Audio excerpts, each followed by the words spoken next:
Hey everyone, कैसे हैं आप सब। मैं प्रतीक राजपूत स्वागत करता हूं हमारे यूट्यूब चैनल। दोस्तों, अगर आप ऑप्शन ट्रेडिंग करते हैं तो आपके साथ ऐसा कई बार हुआ होगा कि आपने पूरी रिसर्च करने के बाद ट्रेड लिया। आपके ट्रेड लेने के बाद प्रॉफिट भी दिखा रहा, पर एंड में जाके आपको लॉस हो गया। अगर आपके साथ भी ऐसा होता है तो इसका मतलब आपको ट्रेडिंग करनी तो आती है, पर आप अपने इमोशन पर कंट्रोल नहीं रख पाते हैं और अपने इमोशन जैसे fear, greed, pride, anger, impatience की वजह से आपको लॉस उठाना पड़ रहा है, जो कि साइकोलॉजी का पार्ट है। फ्रेंड्स, अगर आप अभी साइकोलॉजी पर ध्यान नहीं देते हैं तो हमेशा ऐसे ही लॉस करते रहेंगे और लास्ट में आप 95% लोगों में से आ जाएंगे जो अपना सारा कैपिटल डुबा देते हैं। और अगर आज आपने इस वीडियो को ध्यान से देखकर अपनी ट्रेडिंग साइकोलॉजी को ठीक कर लिया और अपने इमोशंस पर कंट्रोल करना सीख लिया तो आप ट्रेडिंग करके अच्छी इनकम जनरेट कर पाएंगे और उन 5% लोगों में आ जाएंगे जो ट्रेडिंग में अच्छी इनकम जनरेट करते हैं।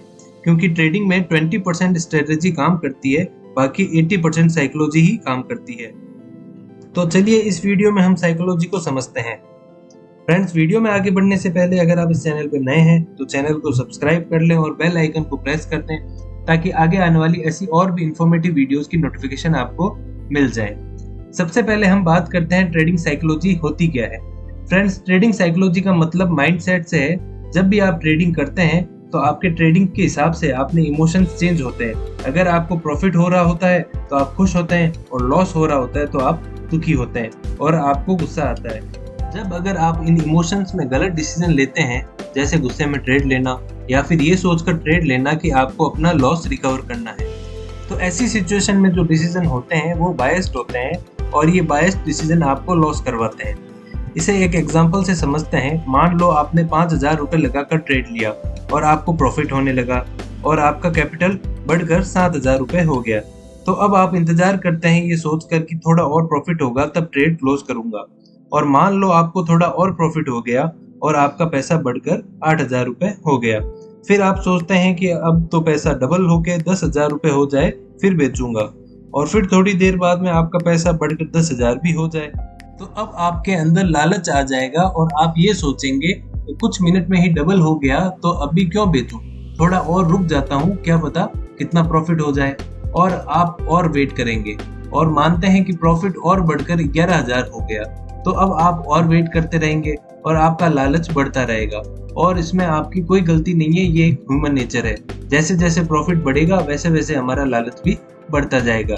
लेकिन मान लो कि इतना प्रॉफिट होने के बाद शेयर की प्राइस गिरने लगी और गिरकर आपका प्रॉफिट 9,000 का हो गया।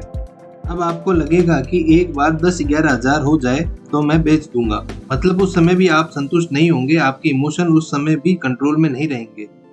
और माना कि आपको थोड़ा और लॉस हो गया और आपका पैसा घटकर 6,000 हो गया, तो अब आप बहुत ज्यादा दुखी होंगे, खुद को कोसते रहेंगे कि जब पैसा डबल हो गया था तब क्यों नहीं बेचा, और अब 6,000 रुपये में के प्रॉफिट में क्या बेचूं, थोड़ा और वेट करता हूं और क्या पता प्रॉफिट वापस बढ़ जाए। लेकिन इस बार आप प्रॉफिट बढ़ने की जगह लॉस में आने लगे और आपका कैपिटल 4,500 हो जाता है। और अब इस समय आप बहुत दुखी हो जाएंगे कि अच्छा खासा प्रॉफिट में था पर अब तो 500 रुपये का लॉस होने लगा। अब आप यहाँ सोचोगे कि बाढ़ में जाए प्रॉफिट, बस मेरा पैसा आ जाए तो बेच दूंगा। लेकिन हो सकता है इसके बाद आप और लॉस में जाने लगे और आपको 2,000 का लॉस होने लगे। तो यहाँ पर आपको और ज्यादा डर लगने लगेगा और आपको लगेगा कि कहीं पूरी कैपिटल जीरो ना हो जाए, तो इसलिए बेच देता हूँ, और आप उस लॉस में बेच देंगे। और अब आप परेशान हो जाएंगे कि इसके बाद आपको दिमाग में लॉस रिकवर करने की बात आएगी और आप एक और ट्रेड लेंगे। और क्योंकि आप लॉस रिकवर करने की सोच कर ये ट्रेड लेंगे तो फिर आप अपने इमोशन पर कंट्रोल नहीं कर पाएंगे, जिसकी वजह से आप और लॉस में आ जाएंगे और इस तरीके से आपको हमेशा लॉस होता ही रहेगा। तो अगर आपके साथ भी ऐसा हो रहा है, जो कि मैं जानता हूँ कि हम में से ज्यादातर लोगों के साथ होता ही होगा, तो इसका मतलब है कि आपको अपने इमोशन पर कंट्रोल करने की जरूरत है। बट फ्रेंड्स, प्रॉब्लम ये है कि इमोशन पर कंट्रोल करना कुछ ऐसा नहीं है कि मैं आपको आज कहूँ कि लालच मत करना, डरना नहीं, तो आप ये सब करना बंद कर देंगे। जैसे ही आप ट्रेड लेंगे तो आप में वो सभी इमोशन वापस आ जाएंगे। इसके लिए आपको कुछ स्ट्रिक्ट रूल सेट करने होंगे और जब भी आप उन्हें फॉलो करेंगे तभी आप अपने इमोशन को कंट्रोल कर पाएंगे। तो चलिए बात करते हैं कुछ ऐसे रूल्स की। रूल नंबर 1, जब भी आप ट्रेड करते हैं तो किसी न किसी लॉजिक के बेसिस पर करें। यानी आपको पता होना चाहिए कि अगर आपको लगता है कि शेयर की प्राइस बढ़ेगी तो क्यों बढ़ेगी, उसके पीछे कोई लॉजिक होना चाहिए। चाहे आप सपोर्ट रेजिस्टेंस देख रहे हो, मूविंग एवरेज देख रहे हो कैंडलस्टिक पैटर्न देख रहे हो, इंडिकेटर्स देख रहे हो, या फिर प्राइस एक्शन का यूज कर रहे हो, या चाहे आप कोई भी लॉजिक यूज कर रहे हो, लेकिन कोई ना कोई लॉजिक होना चाहिए जिसकी वजह से आप उस ट्रेड को ले रहे हैं। क्योंकि जब आप किसी लॉजिक के बेसिस पर ट्रेड करेंगे तो आप उस पर कॉन्फिडेंट रह पाएंगे, और अगर आप बिना कोई लॉजिक के ट्रेड लेंगे तो आपको कुछ समझ नहीं आएगा कहाँ पर बाय करना है, कहाँ पर सेल करना है, प्राइस कितना बढ़ेगा, कितना गिरेगा, और बिना लॉजिक के आपके गलत डिसीजन लेने के चांसेस बढ़ जाएंगे और फिर आप इमोशनल ट्रैप में फंस जाएंगे। इसलिए हमेशा लॉजिक का यूज करें। अब फ्रेंड्स, सेकंड रूल अपने इमोशन पर कंट्रोल करने के लिए बहुत ज़्यादा ज़रूरी है, और वह रूल यह है कि ट्रेड लेने से पहले ही आपको डिसाइड करना होगा कि आपका रिस्क और रिवॉर्ड रेशियो क्या होगा, या कहे कि आपका टारगेट और स्टॉप लॉस क्या होगा। अगर आप पहले से स्टॉप लॉस और टारगेट डिसाइड नहीं करेंगे तो हो सकता है कि आपको एक या दो बार उम्मीद से ज़्यादा प्रॉफिट हो जाए, लेकिन ज़्यादातर ट्रेड्स में आपको लॉस ही होगा, और जितना प्रॉफिट आप अर्न करेंगे उससे ज़्यादा आपको लॉस हो जाएगा। इसलिए आपको ट्रेड लेने से पहले ही डिसाइड कर लेना है कि आपका रिस्क कितना होगा, यानी आपका स्टॉप लॉस कहाँ पर होगा, और आपका रिवॉर्ड कितना होगा, यानी कि आपका टारगेट कितना रखेंगे। इसका एग्जाम्पल अगर देखें तो आप 5,000 रुपये लगाकर ट्रेड ले रहे हैं, तो अपने पहले ही डिसाइड कर लेना है कि आप कितना रिस्क ले सकते हैं या आप कितना रिस्क लेना चाहते हैं। अगर आप 1,000 रुपये का रिस्क लेना चाहते हैं तो फिर आप अपने किसी भी हालत में उससे ज़्यादा का रिस्क ना लें। ज़्यादातर लोग ये सोचकर स्टॉप लॉस नहीं लगाते हैं कि कहीं स्टॉप लॉस हिट होने के बाद प्राइस बढ़ गई तो नुकसान हो जाएगा। उनका ये सोचना गलत भी नहीं है, क्योंकि ऐसा होता है, लेकिन आपको यहाँ पर ये भी सोचना चाहिए कि अगर आपने नहीं लगाया और प्राइस बहुत ज़्यादा गिर गई तो उसके बाद आपके पास कोई भी ऑप्शन नहीं बचेगा। इसलिए स्टॉप लॉस जरूर लगाएं और उसके साथ ही रिवॉर्ड या टारगेट भी डिसाइड कर। यानी आप 1,000 रुपये का रिस्क ले रहे हैं तो उस हिसाब से आप 2,000 रुपये का टारगेट रख लो, उतना टारगेट होने पर सेल कर दो। अगर आप एक फिक्स टारगेट नहीं रखना चाहते हैं तो आप ट्रेलिंग स्टॉप लॉस का यूज कर सकते हैं। ट्रेलिंग स्टॉप लॉस का मतलब होता है कि जब आप प्रॉफिट में आ जाते हैं तो आप उसके बाद अपना स्टॉप लॉस चेंज कर सकते हैं। जैसे जैसे प्राइस बढ़ती जाए आप उस हिसाब से अपना स्टॉप लॉस भी बढ़ाते जाओ, ताकि प्राइस गिरे तो भी आप प्रॉफिट में ही रहो।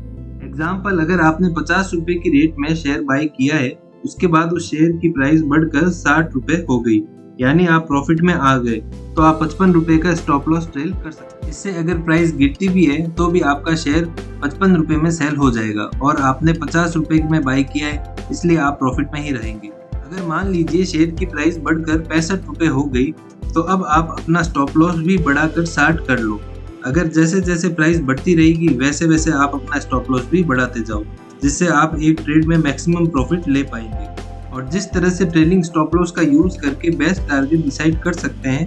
बट दोस्तों, जो भी आप रिस्क और रिवॉर्ड रेशियो सेट करेंगे और उसे भी लॉजिक के बेस पर सेट करें, ना कि आपके इमोशन के बेसिस पर। फ्रेंड्स, हमारा जो थर्ड रूल है वो बहुत ज़्यादा इम्पोर्टेंट है कि बहुत ही कम लोग उसे फॉलो कर पाते हैं, और वह यह है कि आपको लॉस रिकवर करने की नहीं सोचनी है। अगर आप लॉस रिकवर करने की सोच रहे हैं तो इसका मतलब ये है कि आप किस्मत के भरोसे बैठे हो, क्योंकि अगर आप लॉजिक के बेसिस पर जाएंगे तो कभी लॉस रिकवर करने की नहीं सोचेंगे, बल्कि हर ट्रेड को एक नया ट्रेड कंसीडर करेंगे, क्योंकि आपको एक ट्रेड से कितना प्रॉफिट हो सकता है वो इस बात पर डिपेंड नहीं करता कि आपने उससे पहले वाले ट्रेड में कितना लॉस करवाया है। तो हर ट्रेड को एक नया ट्रेड कंसीडर करो, ये मत सोचो कि आपको लॉस रिकवर करना है। जो बीत गया उससे सीख लेकर आगे बढ़ो, और उसकी रिकवरी करने की सोचोगे तो उससे आपका डिसीजन बायस्ड होगा, और इस वजह से आपको लॉस होने की चांसेस बढ़ जाएंगे। बात करें रूल नंबर 4 की, तो अगर आप किसी स्टॉक की प्राइस बढ़ रही है तो उसमें ये सोच के एंट्री ना लें कि उसकी प्राइस बढ़ रही है तो मैं भी खरीद लेता हूँ, मुझे भी प्रॉफिट हो जाएगा, क्योंकि ऐसे में आप तब एंट्री लेते हैं जब उसकी प्राइस बढ़ चुकी होती है और वापस गिरने वाली होती है, और जैसे ही आप एंट्री लेते हैं तो उसकी प्राइस गिरने लग जाती है, और फिर आप सोचते हैं कि मार्केट की आपसे कोई पर्सनल दुश्मनी है। कोई बैठ के देख रहा है कि भाई उससे शेयर खरीद लिया तो अब शेयर का प्राइस गिरा देता हूँ और उसे लॉस करवा देता हूँ। तो ऐसा कुछ नहीं है कि मार्केट की आपसे कोई पर्सनल दुश्मनी है, बल्कि आप फोमो यानी फियर ऑफ मिसिंग आउट की वजह से ट्रेड ले रहे हैं। आप बहती गंगा में हाथ धोने की सोच रहे हैं और आपको डर है कि अभी ट्रेड नहीं लिया तो आपके हाथ से निकल जाएगा, और इस फोमो की वजह से आप बिना लॉजिक के ट्रेड ले रहे हैं और इसकी वजह से ही आपको लॉस हो रहा है। अगर ऐसा है तो इस बात का ध्यान रखें कि आपको सभी ट्रेड लेना जरूरी नहीं है। जहां आपको पूरा कॉन्फिडेंस है वहीं पर ट्रेड लें, और अगर आपको कोई अपॉर्चुनिटी नहीं मिल रही है तो उस समय ट्रेड लेना जरूरी नहीं है। जब मौका मिलता है तभी ट्रेड लें। रूल नंबर 5 है कि आपको कभी भी ट्रेडिंग में इलॉजिकल होप नहीं रखनी है। जब भी आप ट्रेड ले रहे हैं तो आपको प्रॉफिट की उम्मीद तो होगी ही, तभी आप ट्रेड ले रहे हैं, क्योंकि वो इलॉजिकल नहीं होनी चाहिए। जबकि ज़्यादातर केस में ऐसा ही होता है और आपको ट्रेड में लॉस हो रहा होता है तो आपके माइंड में एक उम्मीद जगने लगती है कि अगर थोड़ी देर और वेट कर लूँगा तो शायद प्रॉफिट हो जाए। तो अगर आपको ऐसा लगता है कि वेट करने पर प्रॉफिट हो सकता है तो इसके पीछे कोई लॉजिक होना चाहिए कि अगर शेयर की प्राइस अपने सपोर्ट के पास है तब आप सोच रहे हैं कि वेट करने पर आपको प्रॉफिट हो सकता है, तो वो सही है। लेकिन बिना किसी कारण के आपको लगता है कि वेट करने पर आपको प्रॉफिट हो सकता है, तो वो सिर्फ एक तुक्के की तरह जुआ खेलने जैसी बात है जो कभी चल भी जाए, लेकिन ये रोज रोज काम नहीं करता और एक दो बार अगर काम कर भी जाए तो लॉन्ग टर्म में ये आपको प्रॉफिट नहीं करवाएगा। रूल नंबर 6, फ्रेंड्स, एक ट्रेड में आपको उतना ही रिस्क लेना है जितना लॉस होने पर आपको ज्यादा फर्क ना पड़े। अगर आप 1 लाख पर मंथ कमाते हैं और आपको 10,000 का लॉस हो गया तो इतना लॉस आप मैनेज कर सकते हैं। पर अगर आप 5,000 रुपए महीने कमाते हैं और आपको 10,000 का लॉस हो तो ये आपका मैनेज नहीं कर पाएंगे और ऐसे में आप अपने इमोशन पर कंट्रोल नहीं रख पाएंगे और उसे लॉस को रिकवर करने के लिए आप गलत डिसीजन ले लेंगे। इसलिए जितना आप मैनेज कर सकते हैं उतना ही रिस्क लें। रूल नंबर 7 है कि आप एक दिन में कितने ट्रेड लेंगे, ये आपको पहले ही डिसाइड कर लेना चाहिए। एक अच्छा ट्रेडर बनने के लिए कब ट्रेड लेना है ये जानने से ज्यादा जरूरी है कि कब ट्रेड नहीं लेना है और कितने ट्रेड लेने हैं। इसमें ट्रेडिंग करते समय आप 70% वेट करो और मार्केट को वॉच करो और 30% सही टाइम पर ट्रेड करो। और अगर आप बिगिनर हो तो पहले ही डिसाइड कर लेना चाहिए कि आप एक दिन में 4 से 5 ट्रेड ही लेंगे, क्योंकि कई बार भावनाओं में आकर आप ओवर ट्रेडिंग कर लेते हैं जिससे आप एंड तक जाते जाते लॉस ही करके जाते हैं। हमारा 8th रूल है कि आप पेशेंस रखें। अगर आप ट्रेडिंग से प्रॉफिट करना चाहते हैं तो कोई भी डिसीजन लेने से जल्दबाजी ना करें, ना शेयर खरीदने में जल्दबाजी करें, ना शेयर बेचने में। सभी फैसले सोच समझ कर लें और पेशेंस के साथ।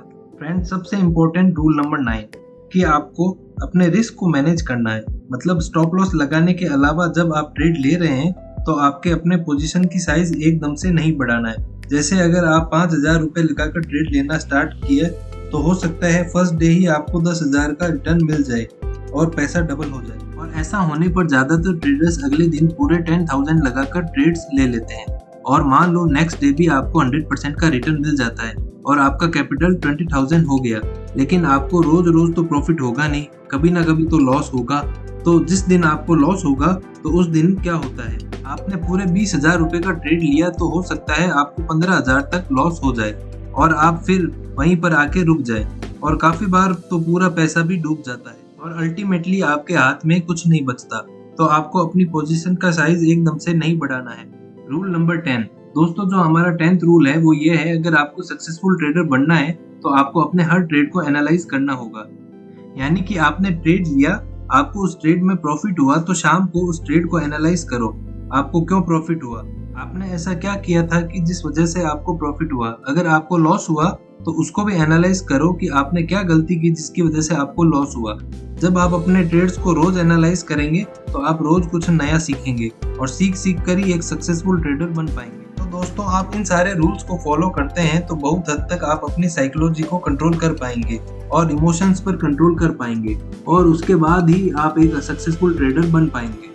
फ्रेंड्स, उम्मीद करता हूँ आपको ये वीडियो पसंद आई होगी और ये रूल आप सभी भी स्ट्रिक्टली फॉलो करेंगे। दोस्तों, वीडियो पसंद आई हो तो वीडियो को लाइक करें, शेयर करें और हमारे चैनल को सब्सक्राइब करें ताकि ऐसी और भी इंफॉर्मेटिव वीडियोस की नोटिफिकेशन आपको मिल जाए। मिलते हैं अगले वीडियो में, तब तक के लिए हैप्पी ट्रेडिंग। जय हिंद, जय भारत।